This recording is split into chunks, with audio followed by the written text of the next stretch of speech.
Au nom du Père, du Fils et du Saint-Esprit. Amen. La paix de Jésus soit dans votre maison. J'espère que vous allez bien, que vous êtes dans la paix et la joie de Jésus. Alléluia. Évangile selon saint Jean. Jésus et Nicodème. Il faut naître de nouveau. Il y avait chez les pharisiens un homme nommé Nicodème, c'était un chef des Juifs. Il vint de nuit trouver Jésus et lui dit, « Maître, nous savons que tu es venu de Dieu pour enseigner, car personne ne peut faire des signes comme ceux que tu fais si Dieu n'est pas avec lui. » Jésus lui fit cette déclaration. « En effet, en vérité, je te le dis, celui qui n'est pas né d'en haut ne peut pas voir le royaume de Dieu. » Nicodème lui répondit, « Quand l'homme est vieux, peut-il renaître? Qui retournera au sein de sa mère pour naître une seconde fois ?» Jésus dit alors, en vérité, je te le dis, si l'on n'est pas né de l'eau et de l'esprit, on ne peut pas entrer dans le royaume de Dieu. Ce qui est né de la chair est chair, ce qui est né de l'esprit est esprit. Ne t'étonne pas si je te dis que vous devez naître d'en haut. Le vent souffle où il veut et tu entends sa voix, mais tu ne sais pas d'où il vient ni où il va. C'est la même chose pour celui qui est né de l'esprit. Nicodème lui dit, « Comment cela est-il possible ?»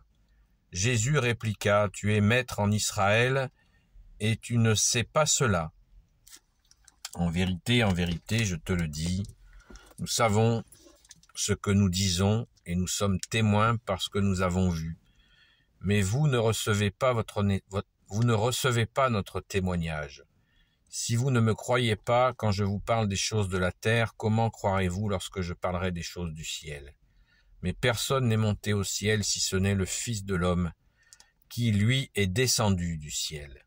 Rappelez-vous, le serpent que Moïse a fait lever dans le désert, il faut que le Fils de l'homme soit élevé de la même manière, et alors quiconque croira en lui aura la vie éternelle. Oui, comme Dieu a aimé le monde, il a donné le Fils unique pour que celui qui croit en lui ait la vie éternelle et n'aille pas à sa perte. Dieu a envoyé le Fils dans le monde, non pas pour juger le monde, mais pour que le monde soit sauvé grâce à lui. Pour celui qui croit en lui, il n'y a pas de jugement. Par contre, celui qui refuse de croire est déjà condamné, puisqu'il n'a pas cru dans le nom du Fils unique de Dieu. Le jugement, c'est cela même.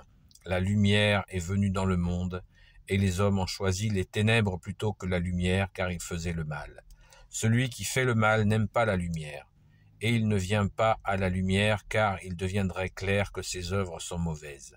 Au contraire, celui qui fait la vérité vient à la lumière pour qu'on voit clairement que toutes ses œuvres ont été faites en Dieu. Merci Jésus pour ta parole. Alléluia.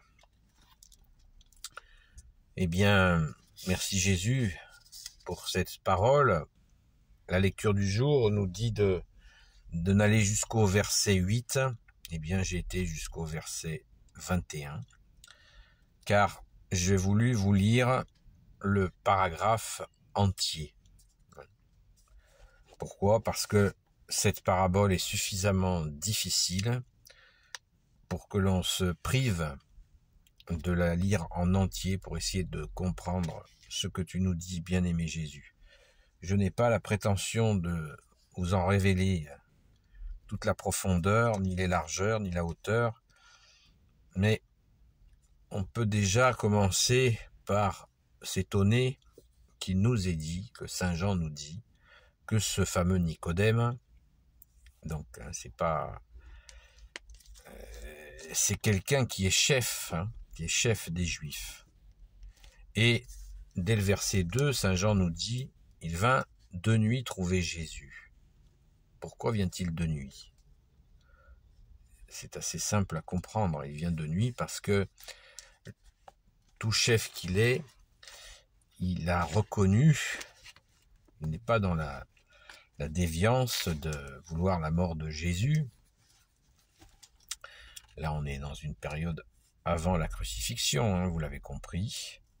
Mais c'est une interpellation à la vie d'en haut.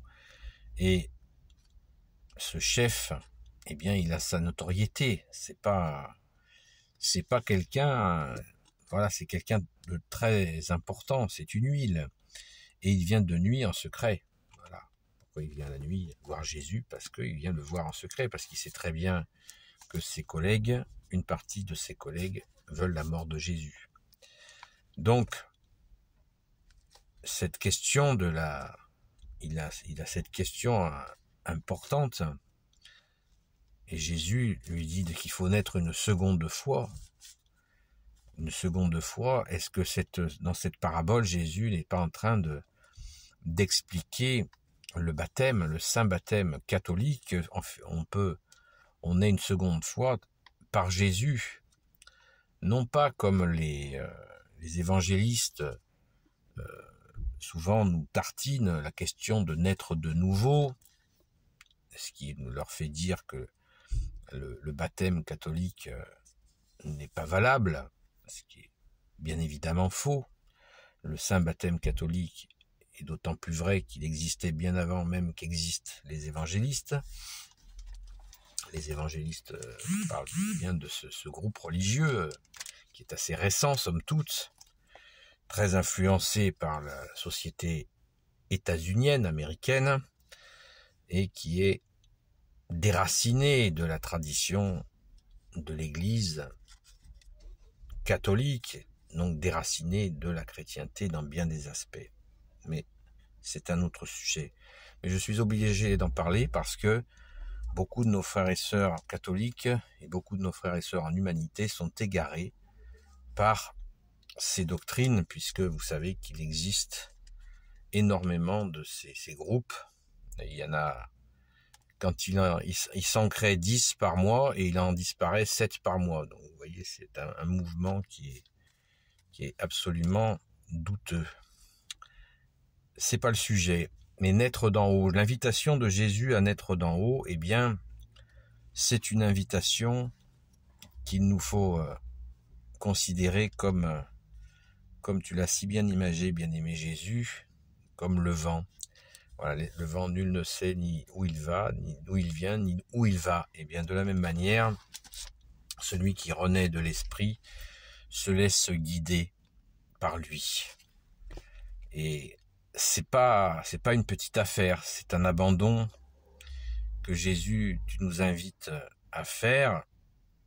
Bien sûr que il y a un préalable. Le préalable, c'est ce que Jésus est en train d'expliquer à Nicodème, en rappelant ce moment où dans l'Ancien Testament, où les Juifs qui étaient avec Moïse, des serpents se sont multipliés et ont commencé à mordre les Hébreux. Et Moïse a fait ériger un serpent en croix. Il a fait planter un serpent sur un mât de bronze. Il a fait fabriquer un mât de bronze qu'il a fait élever. Et les gens qui venaient se présenter devant ce mât de bronze, eh bien, les morsures des serpents n'avaient plus d'effet sur eux. Donc c'était une préfiguration de la crucifixion de notre bien-aimé Jésus. Merci Jésus d'être offert pour nous. Et Jésus dit bien que voilà, le Fils de l'homme, il faut qu'il soit élevé. Verset 14. Rappelez-vous le serpent que Moïse a fait lever dans le désert. Il faut que le Fils de l'homme soit élevé de la même manière. Et alors quiconque croira en lui aura la vie éternelle. Voilà. Il faut que Jésus annonce encore et encore qu'il doit passer par là et que ça déclenchera justement cet accès par toi Jésus à cette vie d'en haut, cette renaissance d'en haut, et qui est le préalable. Voilà, c'est le préalable. C'est Jésus en train d'expliquer ce qui va se passer à ce brave Nicodème. Et c'est bien sûr, pour comprendre ce que Jésus explique, on peut se mettre à la place de ce Nicodème qui lui il est resté à Moïse et il sait bien sûr, il a compris que Jésus fait des miracles par le Père, l'Éternel, et il est certainement peut-être aussi dans le doute que Jésus est bien l'unique Messie, mais il commence à en être bien convaincu. Et Jésus a bien compris que il est venu la nuit en cachette. Il lui dit pas pour pas le rabaisser, et pour l'encourager à continuer à croire qu'il est le Sauveur, le Messie, tant attendu. Donc, il lui annonce le baptême futur,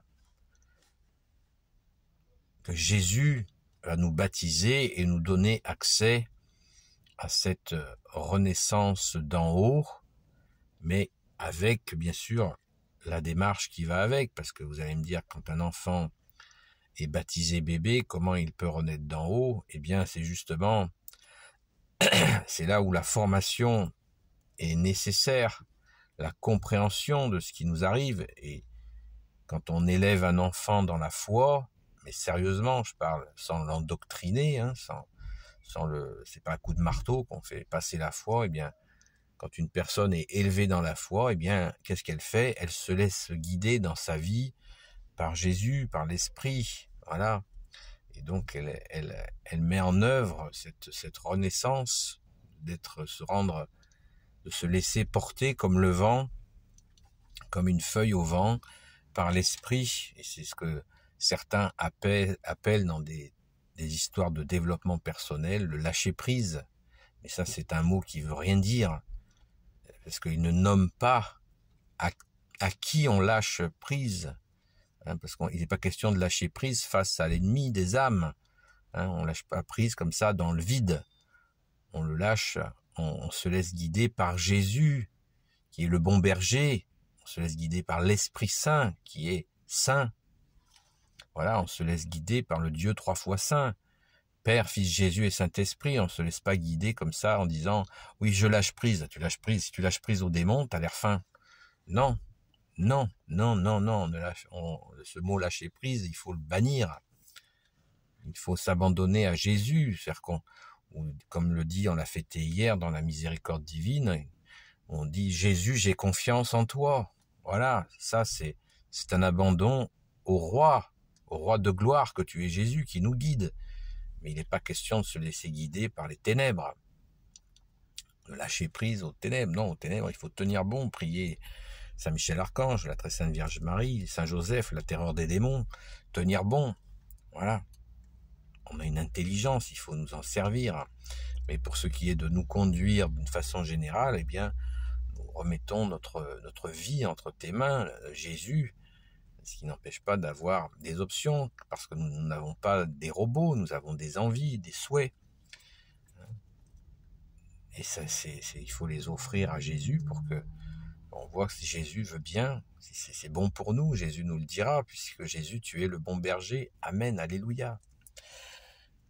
Voilà, donc naître, il suffit pas d'être... il faut impérativement le saint baptême et croire en Jésus qui fait le pont avec son Père, qui est la porte pour aller à son Père, à notre héritage du royaume des cieux. Il faut absolument le faire, bien sûr, mais après il nous faut nous former, c'est ce que nous essayons de faire ici en ce moment. Merci Jésus par ta grâce, je l'espère. Donc, nous avons du travail de discernement permanent avec toi Jésus et nous essayons d'avancer du mieux possible. Merci Jésus de nous guider, de nous conduire avec l'Esprit Saint, selon ta sainte volonté, bien-aimé Jésus. Béni soit le Père, le Fils et le Saint-Esprit. Amen. Ô Jésus, toi qui peux tout et qui portes tout, toi le Sauveur, toi l'Emmanuel, je te confie toutes celles et ceux qui regarderont cette vidéo, ainsi que leurs proches, selon ta sainte volonté. Sainte Marie, Reine des cieux, toi l'Immaculée Conception, toi qui écrases le serpent, toi qui as la lune sous tes pas, toi notre Mère, Notre-Dame. Saint Joseph, toi le juste et le saint, toi le sage, toi la terreur des démons, toi le saint gardien de la Sainte Église catholique et apostolique, Sainte Marie-Madeleine, notre chère sainte patronne, et vous tous les saints et saintes amis de Jésus, Saint Michel Archange qui est comme Dieu, Saint Gabriel Archange, Saint Raphaël Archange et tes anges guérisseurs, et vous tous les anges qui servez Jésus, je vous confie toutes celles et ceux qui regarderont cette vidéo, ainsi que leurs proches, selon ta sainte volonté, ô Jésus. La paix de Jésus soit dans votre maison, et je vous dis à très vite.